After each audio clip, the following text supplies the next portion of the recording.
agradecido del Señor de poder ver su rostro, contento de verle y en la expectativa, en la esperanza de que el Señor cumpla su buen propósito en este día, en medio nuestro. Acompáñenme en un minuto de oración. Vamos a colocar este tiempo en las manos del Señor. Señor, te hemos reconocido en medio nuestro, sobre nuestras vidas. Te hemos tributado nuestro reconocimiento, te hemos expresado nuestra gratitud, te hemos alabado y adorado conforme entendemos, Señor, conforme vemos, conforme creemos, como lo sabemos hacer, Señor, hasta ahora. Y hemos intentado hacerlo de todo nuestro corazón, con toda sinceridad, Señor. Te damos gracias por tu bondad y te agradecemos que recibas, Señor, nuestro tributo, nuestra ofrenda de alabanza, Señor. Seguramente muy imperfecta, pero gracias por la libertad que nos das, la confianza que nos brindas para expresarnos delante de ti, para honrarte, Señor, con nuestro ser, con nuestros gestos, con nuestras expresiones, con nuestra oración, con nuestras palabras. Te amamos, Señor, pero reconocemos que necesitamos amarte más profundamente. Ayúdanos. Manifiéstate a nuestras vidas.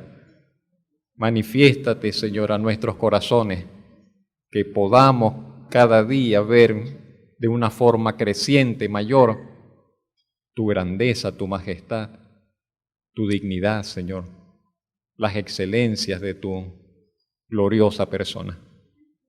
Bendícenos ahora, Señor, por medio de tu palabra. Esta reflexión, este tiempo que vamos a dedicar allí, Señor, a ver, a mirar en ella, a confrontar nuestra vida con ella, sea provechoso, de acuerdo con tus propósitos, para con cada uno de nosotros. En Cristo Jesús, el Señor y Salvador, nuestro Rey, Señor, te lo pedimos y en ese nombre te damos las gracias. Amén.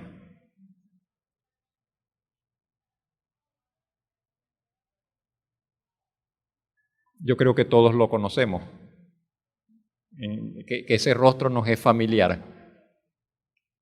Una persona pública,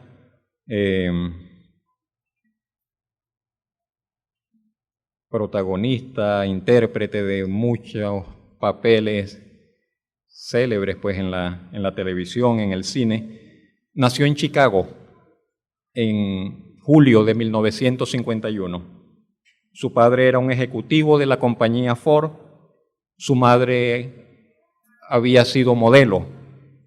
Y sin la opinión de él, por cierto, con relación a su mamá, él decía que era una adicta a la moda.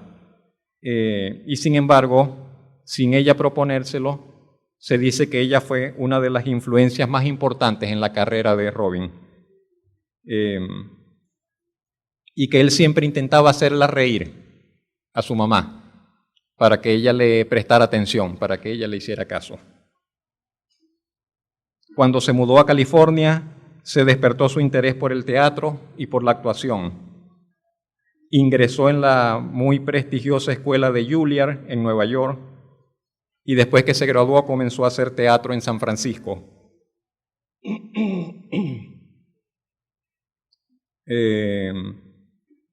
Inclusive acá, varias de las series que él protagonizó, nosotros tuvimos la oportunidad de verlas décadas atrás. Días Felices, Mork, El extraterrestre, ¿no? Lo escogieron para interpretar Popeye. Hizo otra película también conocida, Un ruso en Nueva York. En fin, en el 87 consiguió su primera nominación al Oscar por algo así, la película, el título tal vez sería Buenos días, Vietnam. Años de muchos trabajos, también de excesos, tenía problemas con el alcohol, tenía problemas con la bebida, consumía cocaína.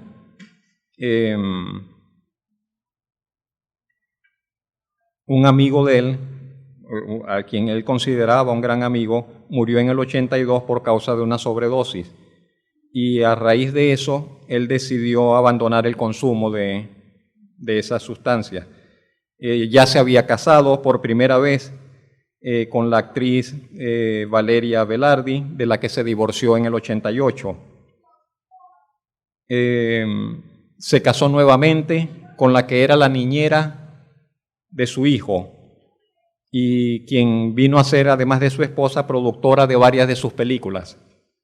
Tuvo 2 niños más. En el 2006 se hizo ingresar en un centro de rehabilitación para alcohólicos, porque después de 20 años, después de pasados 20 años, volvió a recaer en la bebida. En el 2008, esta segunda esposa le pidió el divorcio. Un golpe duro para él, que según sus cercanos dijeron que él nunca logró superar. En el 2009 se volvió a casar, ahora con Susan Schneider, con la que vivió los últimos años de su vida. Y parecía que iba a empezar por fin una nueva etapa de su vida, pero comenzó a presentar problemas de salud. El corazón, le tuvieron que implantar una válvula, problemas neurológicos, diversos síntomas que no se les encontraba una razón de ser, pérdida del olfato, problemas urinarios, estrés, no poder dormir en las noches, un temblor en la mano izquierda que iba y que venía. Durante la filmación de la famosa película Una noche en el museo, sufrió ataques de pánico, tenía problemas para recordar los diálogos que tenía que hacer en sus papeles. Se pensó que se trataba de Parkinson, pero no era así. Según su mujer, Robin Williams tenía ataques de paranoia, de alucinaciones, y los médicos no daban con el diagnóstico correcto. Mientras tanto, el actor se iba cada vez viniendo abajo sin saber con certeza lo que le estaba pasando. Lo que se dice ya pasado el tiempo es que sufría de una enfermedad llamada demencia de los cuerpos de Lewy, una enfermedad neurodegenerativa que es devastadora, pues, que no tiene cura. La muerte era, como decir, era segura, era inevitable. Sin embargo, él no la esperó. El 11 de agosto se suicidó, ahorcándose en su casa, en la bahía de San Francisco. Sus restos fueron incinerados, las cenizas las esparcieron en el océano, y así terminó la vida de este cómico que algunos decían tenía una sonrisa de cara triste. Así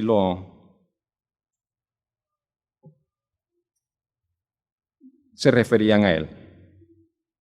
Y tomé esta persona, este caso, solo como una muestra. Es la historia de muchas personas, de millones de personas realmente, y que no son famosos como él lo era, pero que viven las mismas o similares situaciones, condiciones, experiencias de vida.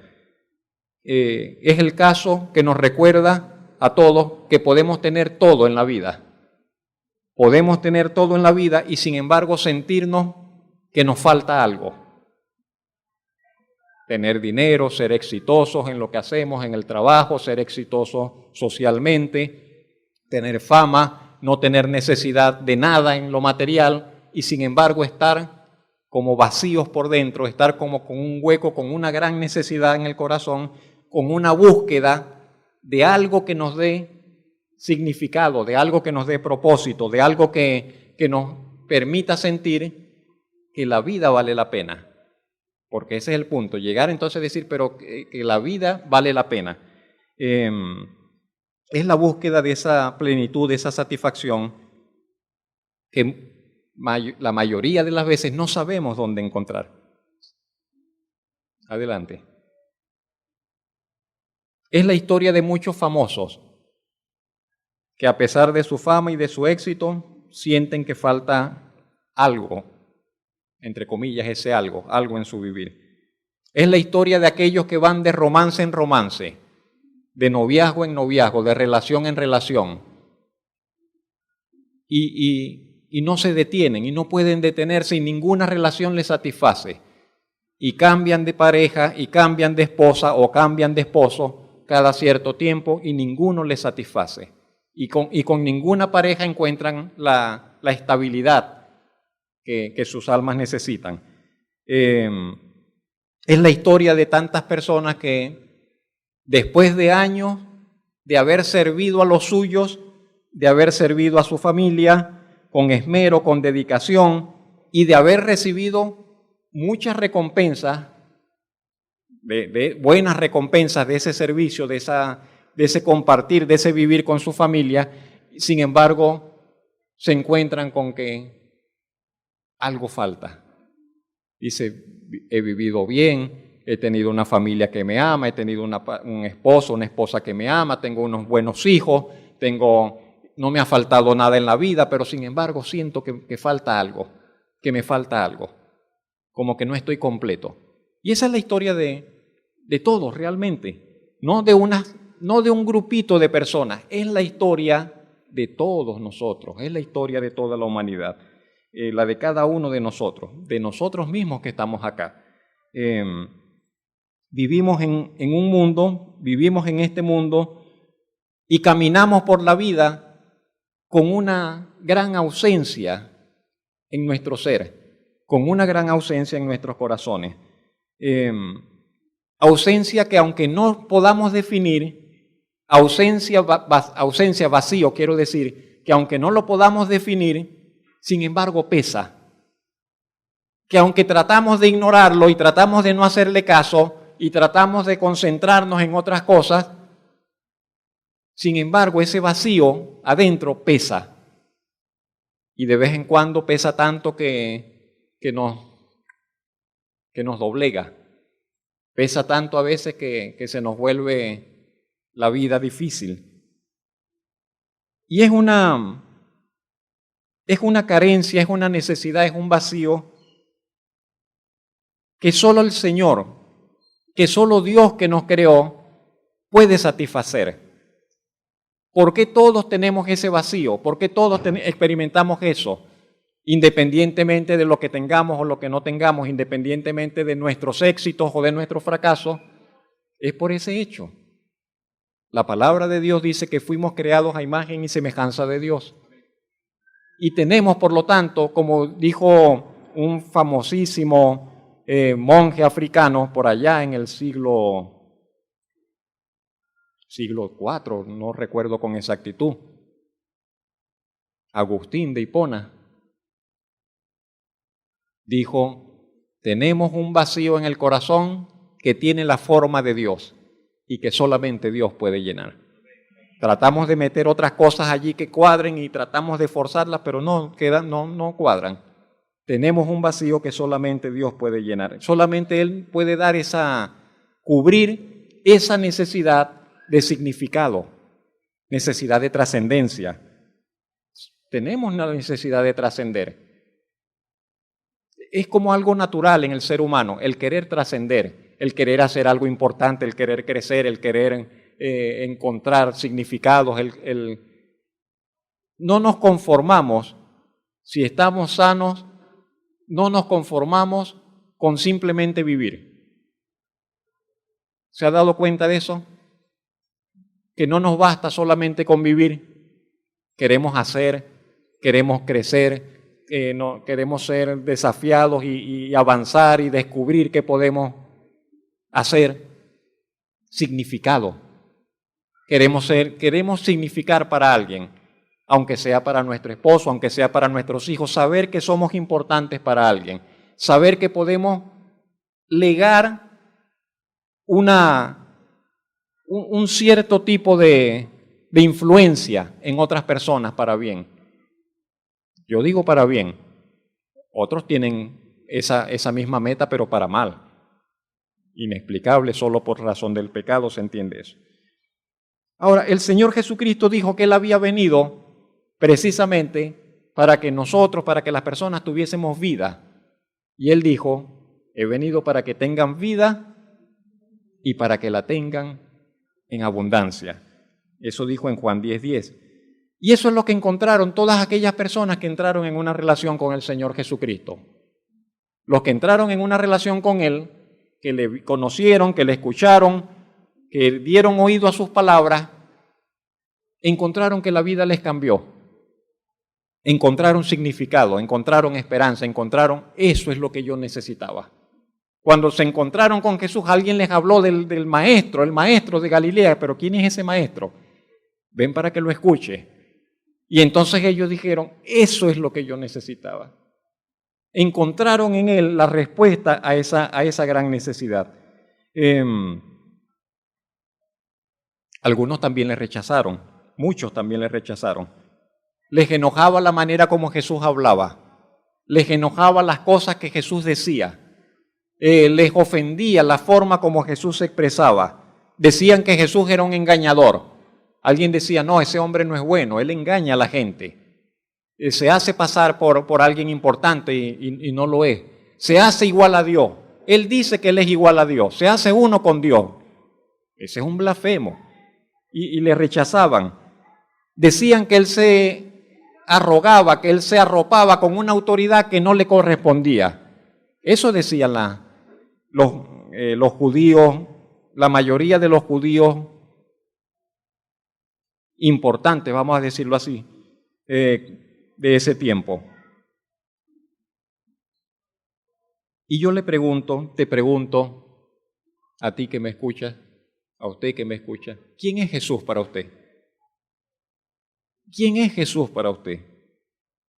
Para muchos Jesucristo es una figura interesante, una más.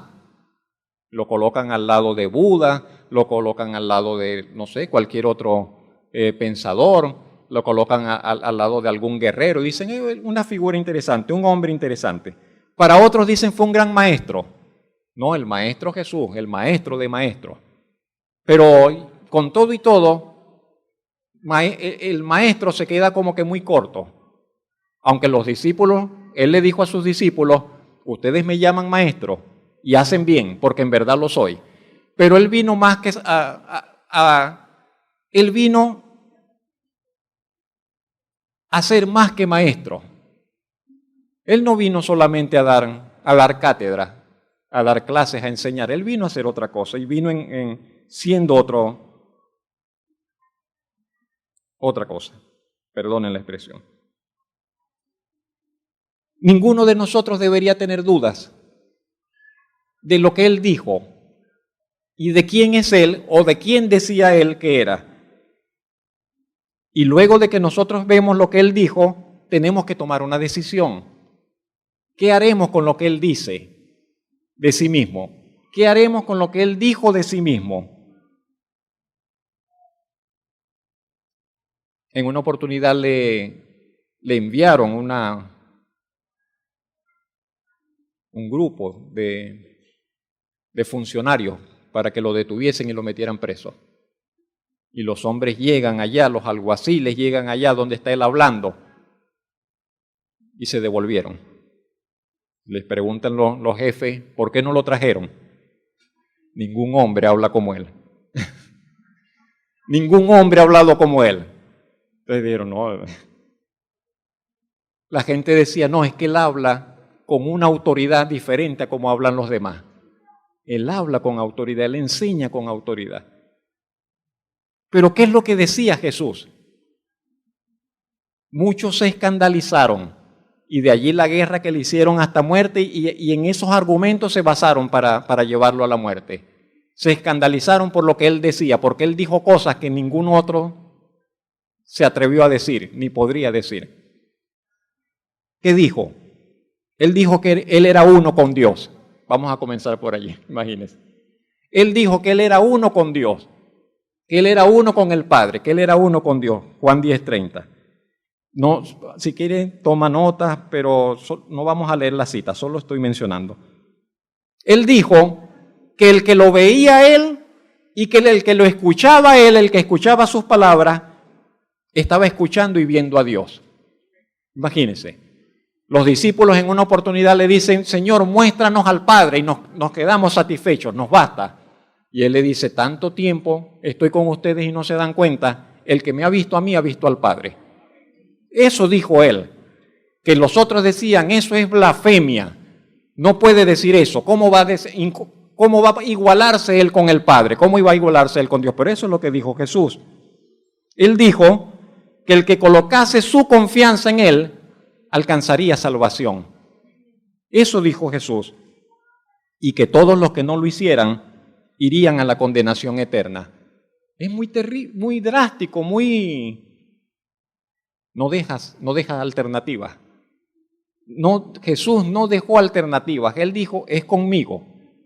El que está conmigo está recogiendo, y el que no está conmigo la está regando, está desparramando.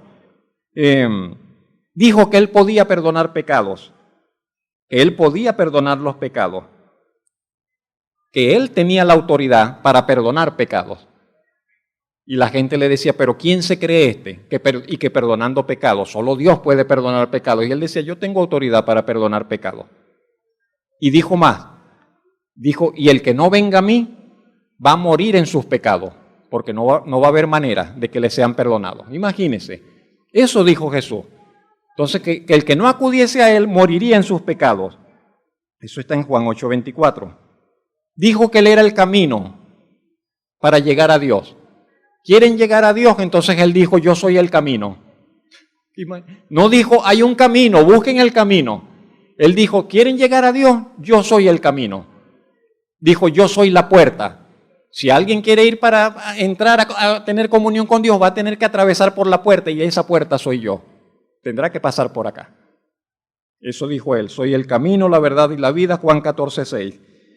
Dijo que él era la resurrección, que cuando se hablase de la resurrección, cuando se considerase la posibilidad de que los muertos resuciten, él dijo, yo soy la resurrección y la vida.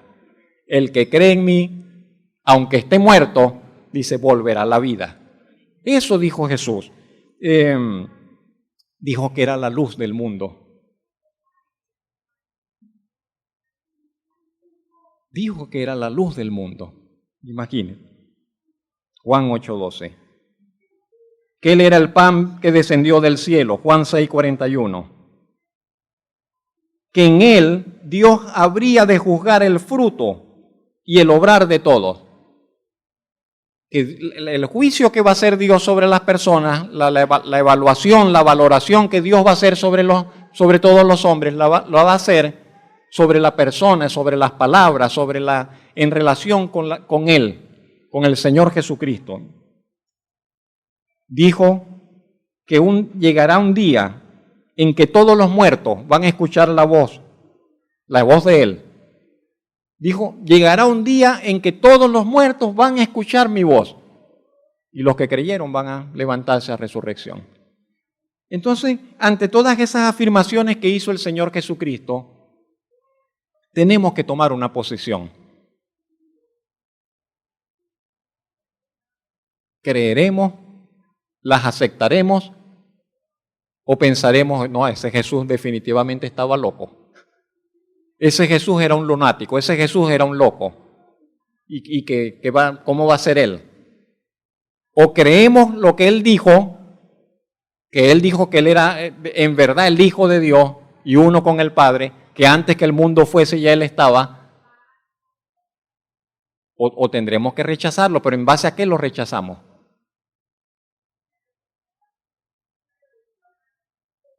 Las personas que en su tiempo le escucharon no se confundieron. Ellos entendieron lo que Él quiso decir. Y por eso muchos creyeron. Pero por eso muchos también le hicieron la guerra, porque dijeron, no, es que no lo aceptaron. Dijeron, Él dice que es el Hijo de Dios, y dijeron, yo no creo que eso sea cierto. Él dice que Él puede perdonar pecados, y dijeron, no, yo no creo que Él pueda perdonar pecados. Dijeron, Él dice que el que confíe en Él no verá muerte. Yo no creo que eso será así. Yo creo que Él es un mentiroso. Yo creo que eso no es verdad lo que Él dice.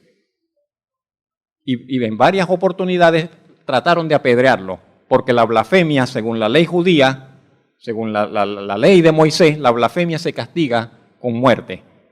Y el blasfemo tiene que ser apedreado. Y en varias oportunidades trataron de apedrear al Señor Jesucristo. Y en un momento tomaron piedras y él les dice, para apedrearlo, y él les dice, ¿por qué me van a apedrear? ¿Por cuál buena obra me van a lanzar las piedras? El Señor también tenía su manera de ser sarcástico. Y le dice, ¿por cuál buena obra me van a apedrear? Y le dicen, no te vamos a apedrear por buenas obras. Te vamos a apedrear porque tú siendo hombre te estás haciendo igual a Dios. Y el Señor les dio su respuesta y los dejó con las piedras en las manos y se fue.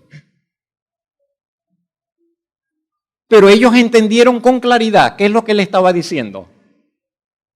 Lo que pasa es que ellos dijeron, no creemos que lo que él diga sea cierto.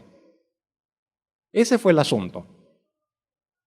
Entonces, la población estaban dos grupos, los que pensaban y los que creían, los que aceptaban la veracidad de las palabras de Jesús, el alcance de las afirmaciones de Jesús, y los que decían, no, ese hombre no. Ese es un vividor, ese es un engañador, y no aceptaban lo que él decía. Y yo te pregunto, pero tú, usted que me escucha, ¿quién es Jesús para usted? ¿Quién es Jesús, Antonio? ¿Quién es Jesús, Elí? ¿Quién es Jesús, Alexis? ¿Quién es Jesús para cada uno de los que estamos acá? ¿Quién es Jesús, Miguel? Porque si dijésemos es un maestro, nos estamos quedando cortos. Si dijésemos fue un gran ejemplo, el mejor ejemplo, nos estamos quedando cortos. Él es más que un ejemplo y más que un maestro y más que cualquier otra cosa. Él dice que es Dios. Él dice que es el que tiene la autoridad para perdonar y para salvar y para que los muertos resuciten en Él y que solamente en Él. El que está con Él alcanzará la salvación y el que no coloque su confianza en Él está perdido. ¿Qué haremos con Él? ¿Qué haremos con ello? ¿Qué haremos con ello? Por eso que la Escritura lo presenta como el Salvador. Y Él mismo es el Salvador, dijo de sí que es el Salvador. Y sabe que necesitamos un Salvador. Sabe que todos necesitamos un Salvador. Que necesitamos ser salvados. Un salvador, lógicamente, parece innecesario decirlo, un salvador es alguien que salva. Pero por otro lado, si alguien fue salvado es porque estaba perdido, estaba en peligro, y ha sido librado. Y sabe que nosotros necesitamos ser salvados, que necesitamos ser un salvador, que todos necesitamos un salvador y necesitamos ser salvados. Y alguien dirá, pero ¿por qué necesitamos ser salvados? ¿De qué necesitamos ser salvados? ¿De quién necesitamos ser salvados? Sí, necesitamos ser salvados de muchas cosas. En primer lugar, necesitamos ser salvados de una eternidad porque somos personas, somos seres creados para vivir para siempre. Vamos a comenzar por allí y trataré de no extenderme. Pero no somos solamente, nuestra existencia no se limita a los pocos años que estemos acá sobre la tierra. Tenemos un alma inmortal, tenemos un espíritu que no muere acá cuando el cuerpo se deshace. Y fuimos creados con esa vocación de eternidad. Entonces necesitamos ser salvados de vivir la eternidad separados de Dios. Necesitamos ser salvados de la muerte. La muerte, como lo manifiesta la Biblia, es un accidente, es una consecuencia del pecado, de la desobediencia, de la rebelión. Pero no fuimos creados para morir, fuimos creados para vivir. Fuimos creados para vivir. Fuimos creados para la vida, por el Dios que es vida. Dios que es Dios de vivos, no de muertos, diría el Señor Jesucristo.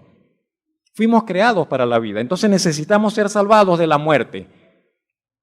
Es el caso del que está enfermo. Y alguien dirá, bueno, necesita un médico y necesita que lo atiendan porque se va a morir. La misma situación es para nosotros. Necesitamos la atención de un médico. Y eso dijo el Señor Jesucristo que Él era. Él dijo, yo he venido a buscar a los enfermos, los sanos no tienen necesidad de médico, pero el que está enfermo necesita el médico. Para eso vino, dijo el Señor Jesucristo, para eso vine. Pero necesitamos ser salvados de nuestro propio corazón. ¿Sabe qué problema nuestro propio corazón? El corazón nos juega tropezamos con nuestro propio corazón. Queremos hacer el bien, pero nuestro propio corazón nos mete la zancadilla. Queremos vivir de una forma diferente, pero nuestro propio corazón nos hace el contrajuego. Nos socava, nos trastorna las intenciones, los propósitos. Pero necesitamos ser salvados también del mal, del engaño, del mal que nos rodea. Hay un mal que nos rodea, que corrompe, que corroe, que destruye. Y por eso ese mal lo vemos reflejado en todo, en el mundo entero, en la generalidad que vemos. El mundo está como está por causa de ese mal. Por causa de ese mal. La Biblia lo llama pecado, pero es también el instrumento, la forma de actuar del enemigo de Dios, de Satanás. Y el Señor quiere ser nuestro Salvador. Y tal vez todos diríamos, bueno, entonces yo necesito ese Salvador. Y yo quiero ese Salvador.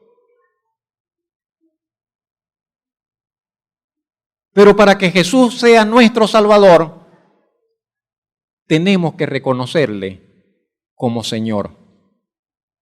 Y yo quiero que usted grabe eso allí. Lo grabe en su pensamiento, lo grabe allí, se lleve esa sentencia. Para que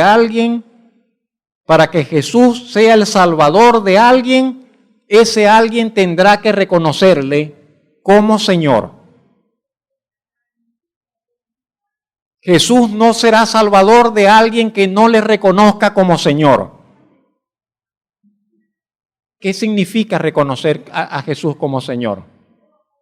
Significa reconocerlo como jefe. Significa reconocerlo como autoridad. Significa reconocerlo como que de ahora en adelante Él es el que manda y yo estoy para seguirle. Si alguien no reconoce a Jesús como jefe de su vida, si alguien no reconoce la autoridad de Jesús sobre su vida, no le podrá recibir como Salvador. ¿Sabe cuál es el problema de este tiempo, de nuestra generación, de muchos, en aquellos y también ahora, y ahora más? Que mucha gente quiere un Salvador, pero no quieren el Señor. Mucha gente quiere un Salvador que les perdone los pecados, pero no quieren un Señor al cual rendir su vida, rendir y someter su voluntad en autoridad, bajo su autoridad. Entonces yo quiero que Jesús sea mi Salvador y perdone mis pecados, pero yo quiero vivir mi vida a mi manera. Yo quiero tomar mis decisiones como yo quiera. La Biblia dice eso, pero yo no voy a hacer eso. Señor, que el Señor me perdone, pero yo voy por este lado. Pero ese no es. No será tal Salvador. No podrá salvarle. No podrá salvarle. Tendrá la misma eficacia que puede tener un crucifijo, que puede tener una estampita, que puede tener no sé qué cosa. Pero para que Jesús sea el Salvador, tiene que ser reconocido como Señor. Entonces yo quiero invitarle a que usted considere eso. Usted necesita un Salvador. Y el único Salvador, el único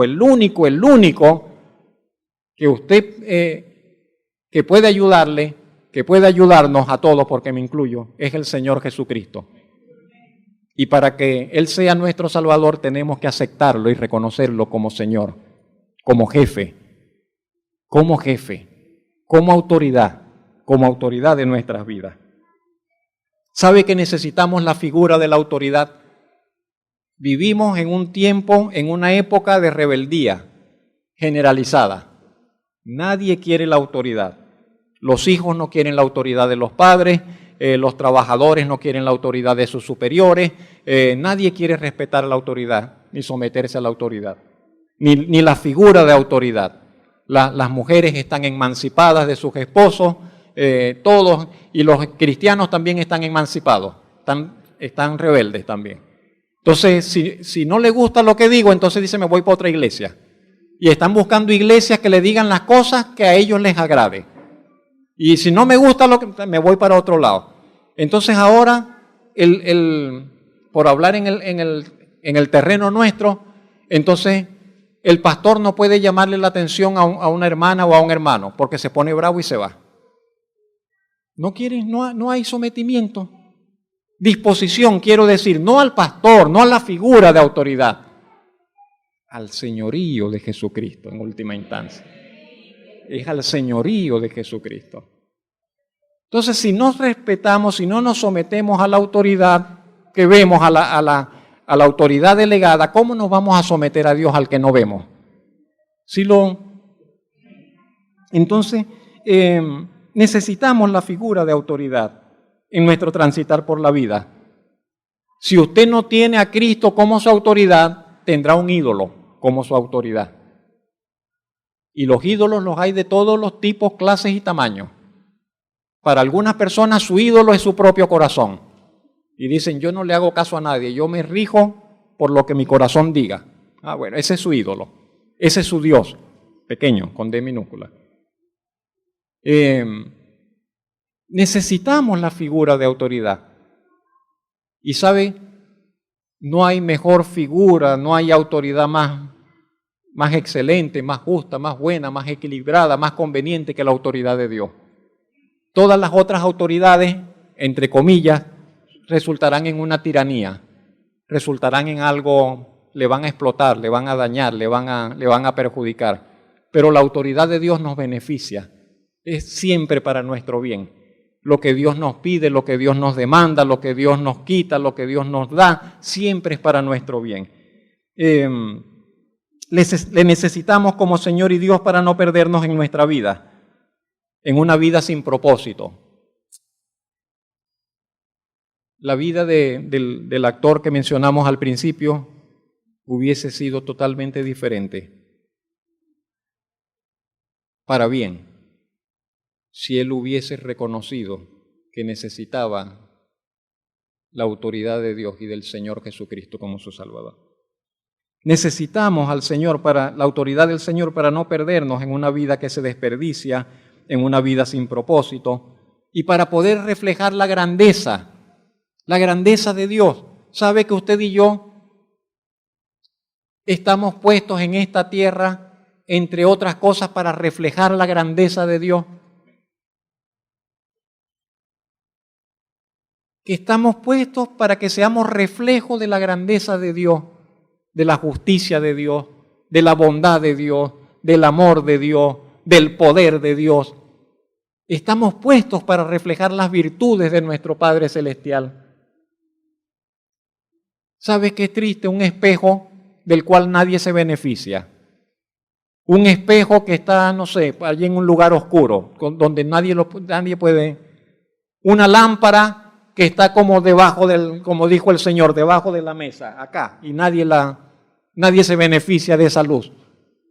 Y no revela, no muestra, no manifiesta lo que está alrededor.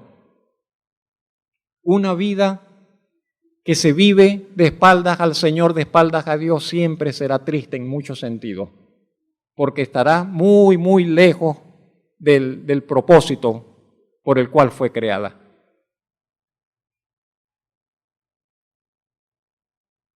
Y yo creo que lo dije hace poco, no es que Dios quiera que estemos en la iglesia, en el edificio, todo el tiempo.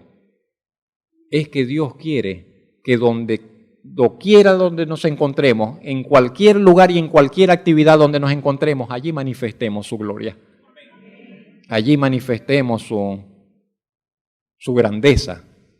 Que la gente pueda vernos y sin que nosotros nos lo propongamos, de alguna manera ellos se acuerden de que hay un Dios arriba, que les ama, que quiere hacer la diferencia. Esa fue la introducción del mensaje. Yo estoy orando para que el Señor me ayude a predicar más corto. Salgo apenado casi siempre. Pregúntele a mi esposa. Está predicando muy largo, y yo, no puede ser. Pero bueno, le pido que abra su Biblia en Lucas capítulo 19. Vamos a considerar brevemente allí algunas cosas. Lucas 19 del 1 al 10 es el famosísimo encuentro de Jesús con Zaqueo, o diríamos de Zaqueo con Jesús. Yo creo que, ¿quién ha escuchado acerca de Zaqueo? ¿Puede levantar la mano? Casi todo.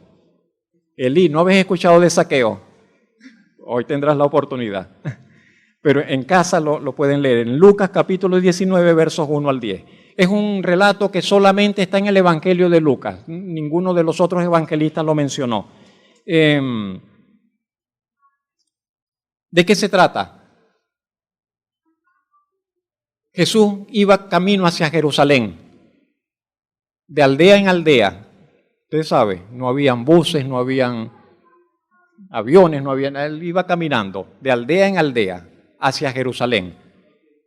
Y tenía que pasar por Jericó, la famosa Jericó, aquella que se menciona en el Antiguo Testamento, que cuando los israelitas la fueron a conquistar, rodearon los muros y le dieron las 7 vueltas y cayeron los muros de Jericó. Esa Jericó era una ciudad conocida, con una historia que se perdía bastantes años atrás, y allí estaban un hombre judío, como la mayoría de los que estaban allí, pero que trabajaba para el imperio, para Roma. Era recaudador de impuestos. Era más que recaudador de impuestos, era el jefe. Era el jefe de la cuadrilla que se encargaba de recoger los impuestos, de cobrar los impuestos para los romanos. Para los romanos. De allí que un recaudador de impuestos para los demás judíos era una persona execrable, era un traidor. Cómo ese hombre se vendió para los enemigos, para estarnos cobrando los impuestos, y a veces los recaudadores de impuestos, usted sabe, cobraban lo que nosotros decíamos hoy vacunas, y montaban alcabalas y sus puntos de control y le quitaban a la gente más de lo que tenían que quitarle. Y se aprovechaban de esa influencia, se aprovechaban de esa autoridad.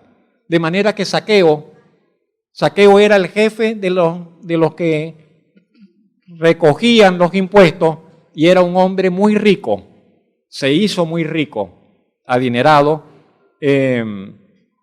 vivía bien, rechazado de la gente.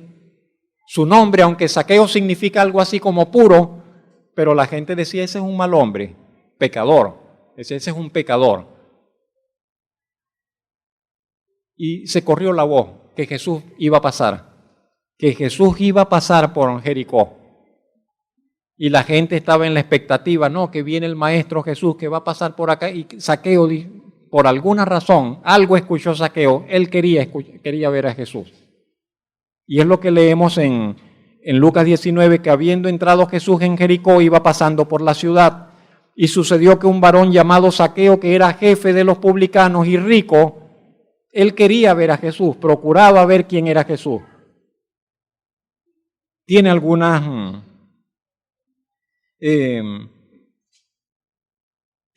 dificultades que vencer. Quiere ver a Jesús, le gustaría ver a Jesús, pero tiene que hacer algunas cosas.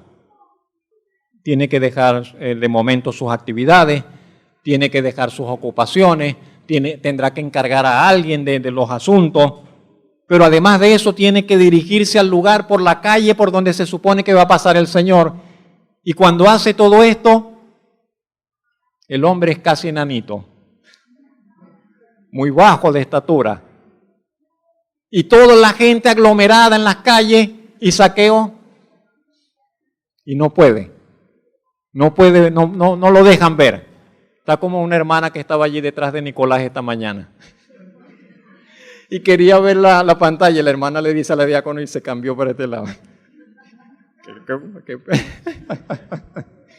Así estaba Zaqueo.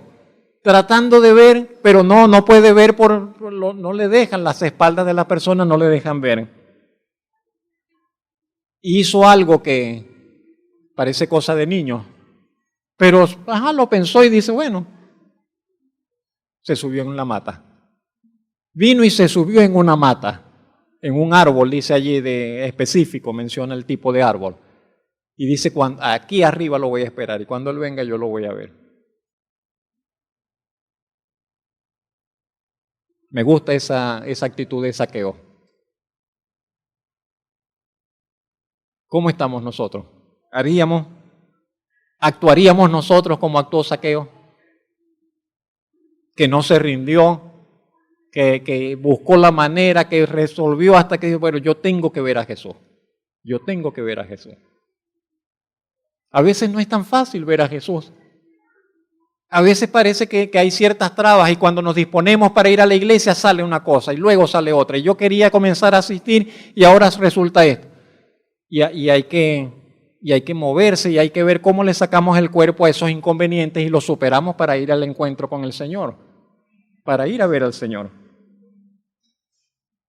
Y la gran sorpresa es, Zaqueo solamente, su expectativa era, yo lo voy a ver y voy a ver de quién se trata. Eso es todo. No era que esperaba ni hablar con él, ni estrechar la mano, ni tener una conversación con él. Solamente quería verlo. Curiosidad y no sé qué otras cosas. Y cuando Jesús va cerca del árbol, Zaqueo, baja rápido. Hoy me voy a quedar contigo en tu casa. Voy a tu casa. Qué propuesta sorpresiva la del Señor. Y sabe que el Señor hace eso, pero siempre. No fue así como lo hizo con usted. Nos sorprende cuando nosotros no estábamos ni pensando en ello, se manifiesta y nos invita y nos llama. Y nos llama por nuestro nombre. Y no, porque el Señor no preguntó quién es ese. Él conoce a todos. Y nos llama por nuestro nombre y nos cambia el itinerario, nos cambia el plan. Qué sorpresa que acostumbra el Señor dar a los suyos. La Biblia dice que la gente comenzó a murmurar. Es inevitable, siempre pasa. Y entonces la gente dice, de una vez se encendió la murmuración, va para casa del publicano. ¡Qué barbaridad! Va a ir para casa de Zaqueo, del traidor ese, del publicano ese. Al ver esto, todos murmuraban, dice el verso 7, que había entrado a posar con un hombre pecador.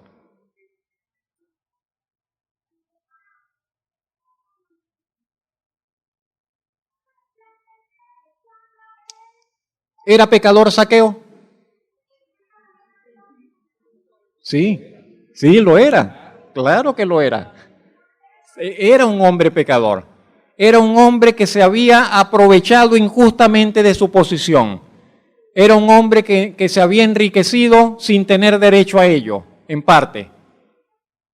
Era un hombre que se mostraba indiferente a la necesidad de las otras personas.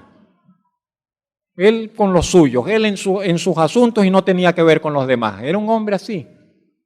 Era un hombre pecador. Pero el que Jesús llame a Zaqueo, nos confirma una vez más que ninguna persona está tan lejos en su pecado, en su condición, como para que el Señor no pueda llegar y alcanzarlo, y tomarlo, y llamarlo, y perdonarle, y darle una nueva vida. No hay ninguno. Hay gente que me ha dicho, yo quiero ir a la iglesia, pero a mí me gusta mucho la bebida. Yo le digo, vaya y escucha, vaya. Si es que todos tenemos una historia, todos venimos con nuestros pecados a rastras, a cuestas. Sí, gracias hermano. Tenemos nuestros pecados a rastras, tenemos nuestro pasado y a veces no es el pasado ni siquiera, es nuestro presente. Ni siquiera el pasado, sino que además es el presente. Vivimos en una condición que sabemos que la palabra de Dios rechaza, condena, y sin embargo, en ese punto, allí donde nos encontramos, el Señor nos llama, se manifiesta, el amor de Dios llega allá. Dios no nos pide que cambiemos para acercarse a nosotros. Dios se acerca a nosotros para cambiarnos. Claro. El Señor no esperó que Zaqueo viviese de una forma distinta para ir con él. El Señor fue y sabiendo en qué condición vivía, qué valores tenía, qué pensamientos, qué acciones desarrollaba, y así se manifestó a él. No nos dice el pasaje, Lucas no nos dice cuánto duró ese encuentro. El Señor se fue a casa de Zaqueo. En otro de los evangelios hay otro relato, porque Mateo, ¿se acuerdan de Mateo, de los discípulos? Mateo también era recaudador de impuestos. Mateo estaba en la mesa, allí en la calle, no sé, cobrando los impuestos, y el Señor le dijo, sígueme. Y Mateo dejó los impuestos y dejó esa vida, renunció a esa vida y se fue con el Señor. Pero la Biblia nos dice que Mateo hizo una reunión antes de irse con el Señor y invitó a todos sus compañeros, amigos y tal, y al Señor mismo para que estuviera y compartiera con ellos ahí. Algo así sucedió con Zaqueo. No nos lo dice el pasaje, pero tenemos que intuir que algo así pasó. Zaqueo hizo una reunión, no solamente fue que el Señor estuvo allá, Zaqueo invitó gente, Zaqueo invitó amigos, Zaqueo invitó compañeros, familia, y el Señor se reunió con ellos. Y el Señor habló con ellos, y no sabemos qué les dijo. Y el Señor les predicó, el Señor les habló acerca del reino de Dios. Y el Señor les habló acerca de la voluntad de Dios. Y el Señor les habló acerca de la justicia y de la necesidad de que ellos se volvieran a Dios. Y no sé qué otras cosas les diría el Señor.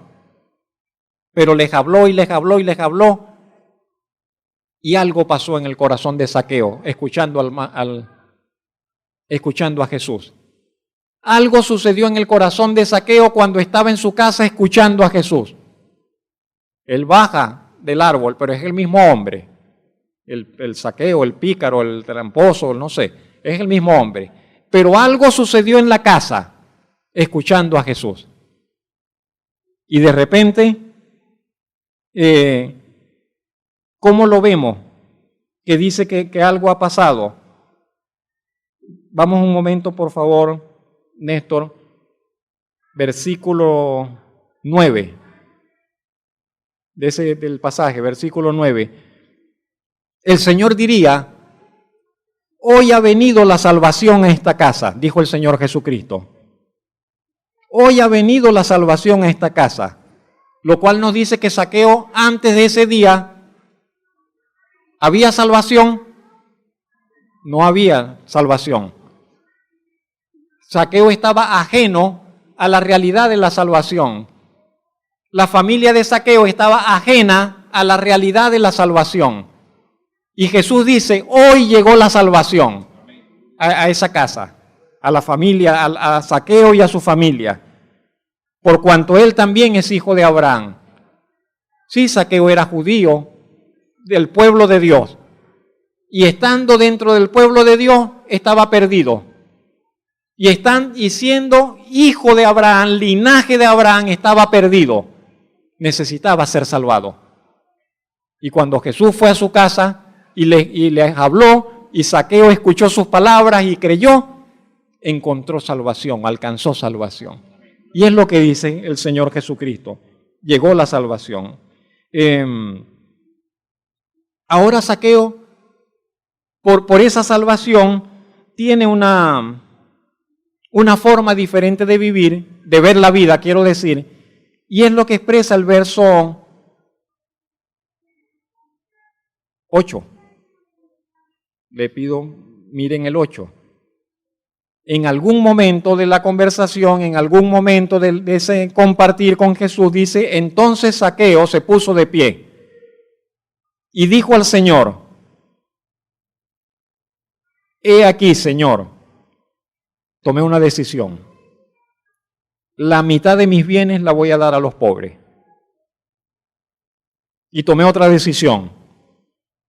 Si en algo he defraudado a alguno, se lo voy a devolver cuadriplicado.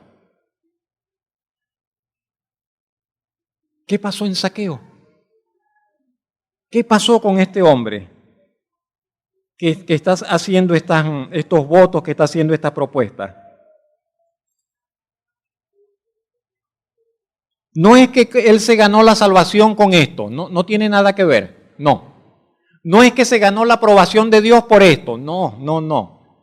Es que estas decisiones son la expresión de algo que pasó en él, de algo que ocurrió en él, de una transformación que ocurrió en él.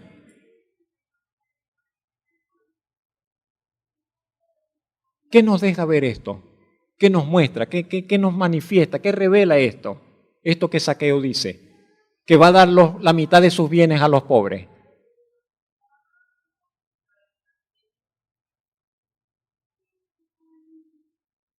El hombre que antes no tenía sensibilidad alguna para con los que estaban a su alrededor. El hombre que no pensaba, que vivía solamente para él.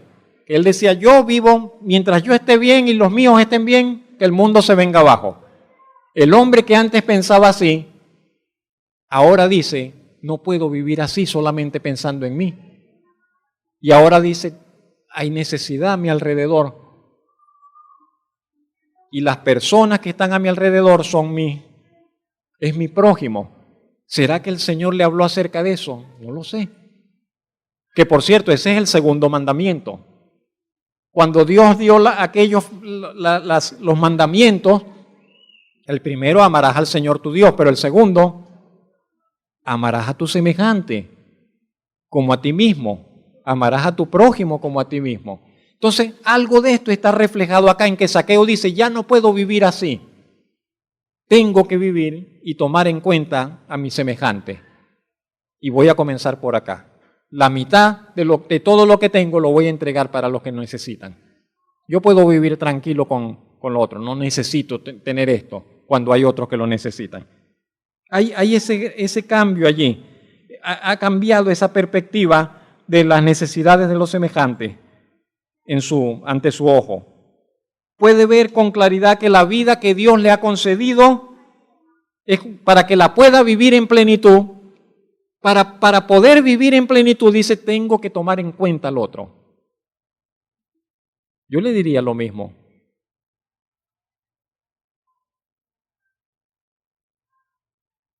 Y me incluyo. Necesitamos que nuestro prójimo cobre más valía delante de nuestros ojos. Ese es parte del propósito de Dios. Ese es parte de la voluntad de Dios para nosotros. Y parte muy, muy, muy importante. Y parte muy importante. Que nuestro prójimo, que nuestro ojo pueda ver la necesidad del prójimo y compadecerse. No podemos ser insensibles a la necesidad de nuestro semejante.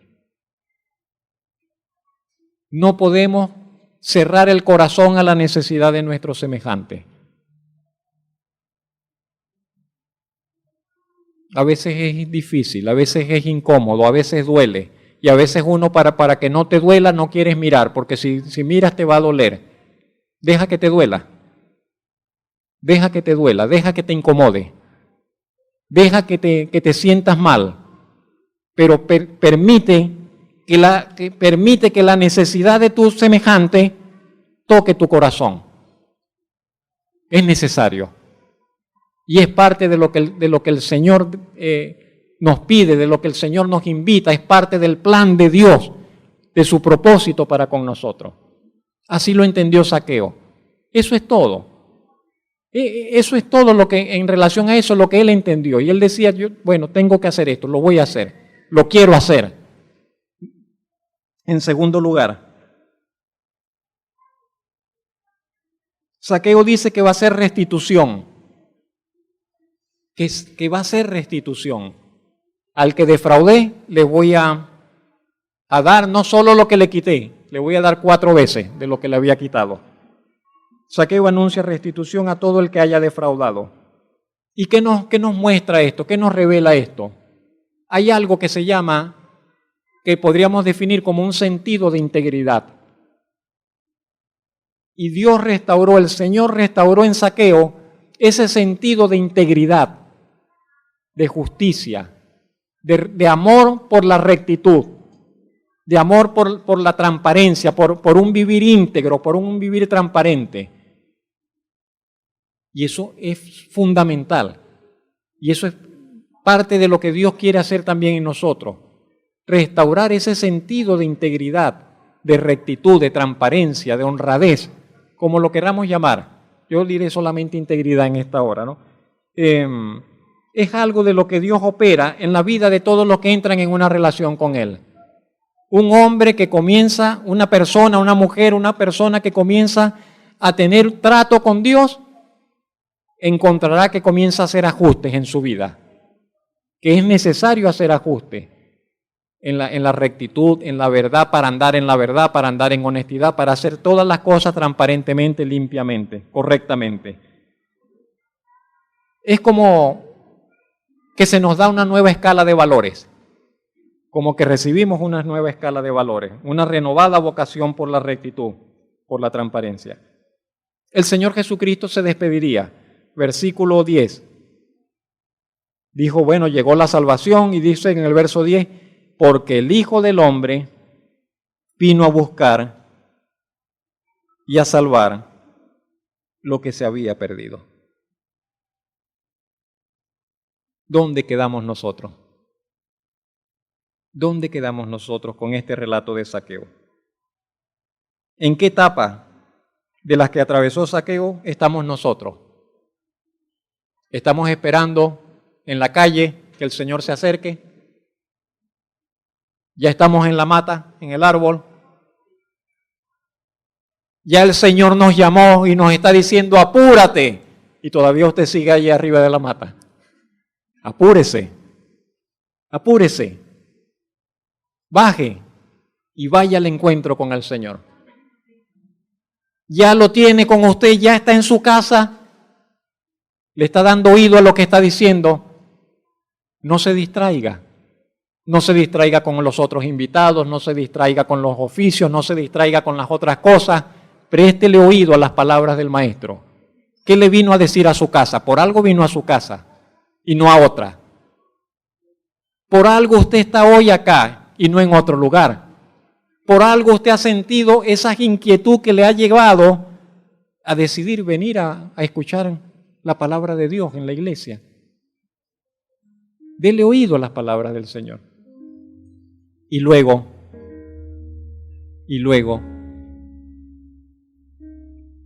¿a qué le está llamando el Señor? Yo no lo sé. Zaqueo sabía qué es lo que él tenía que hacer. Qué ajustes tenía que hacer, qué arreglos, qué restituciones, qué decisiones tenía que tomar. ¿Y cuáles son las decisiones que usted tiene que tomar?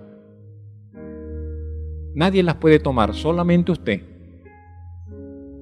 No tenga miedo. Decida. Tome decisiones que le acerquen más a Dios.